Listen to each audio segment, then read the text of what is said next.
Okay, so we're going to be talking about density.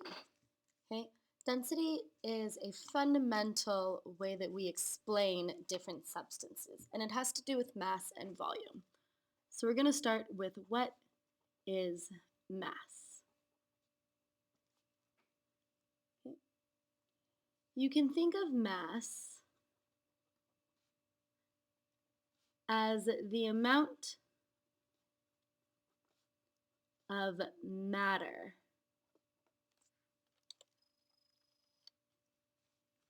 something has.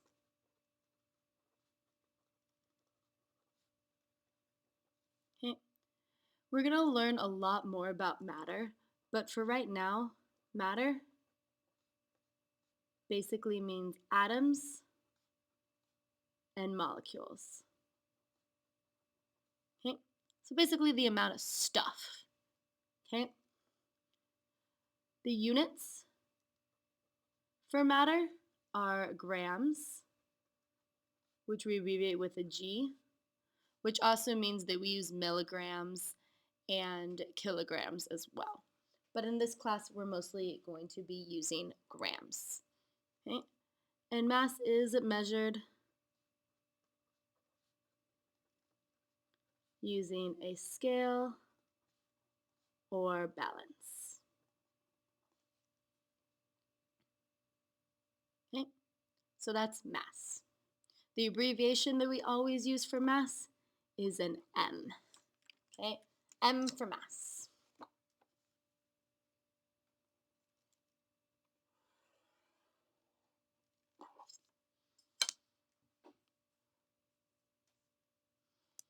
So that's one component of density. The other component of density is volume. So what is volume? Volume we abbreviate with a V. V for volume. And volume is the amount of space something takes up. Okay, so really big things have a high volume, where really small things have a low volume. Okay, it's kind of the size. The units we will typically be using for volume are things like cubic centimeters or cubic meters or stuff like that. And those are actually equivalent to a milliliter. Okay, so those are the two most common units we're using for volume. The base units for it is liters um, and cubic meters. Again, this ml is milliliters. Okay, and there are two ways that we measure volume.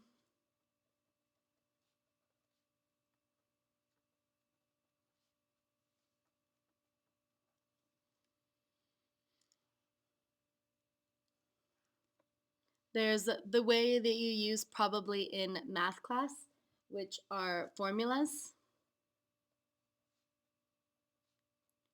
for what we call the regular shapes.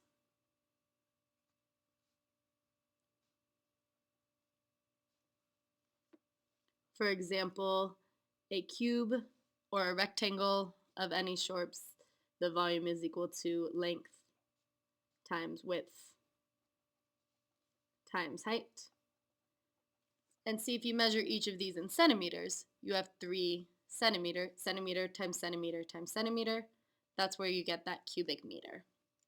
For irregularly shaped objects, we use water displacement.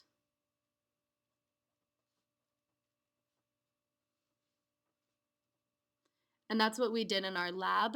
That's where Archimedes' principle comes from, which we'll watch a video about.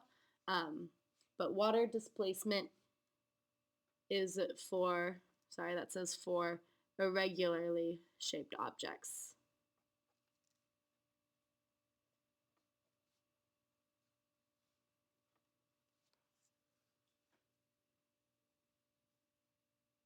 Okay. And when we're doing that, we use a graduated cylinder.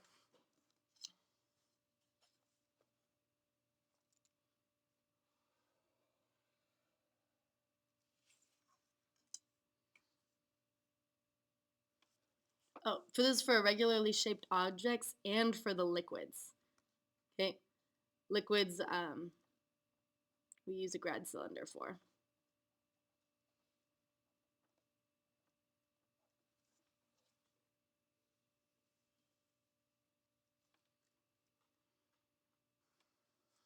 Now, mass and volume kind of work together to create density. So what is density?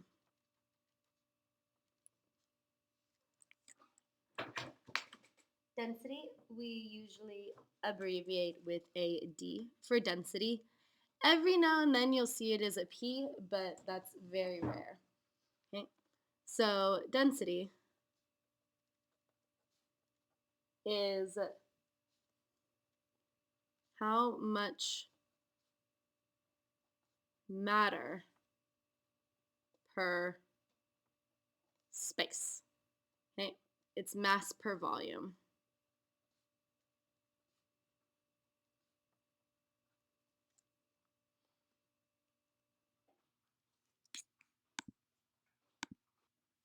Okay? So for example, things that have a high density,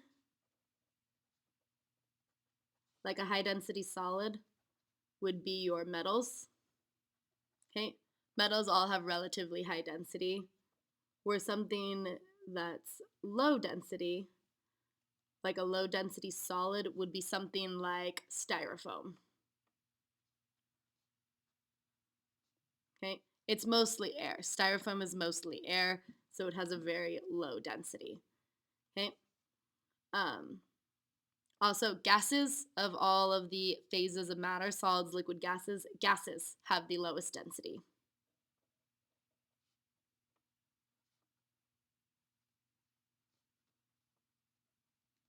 So gases have lower density than solids and liquids.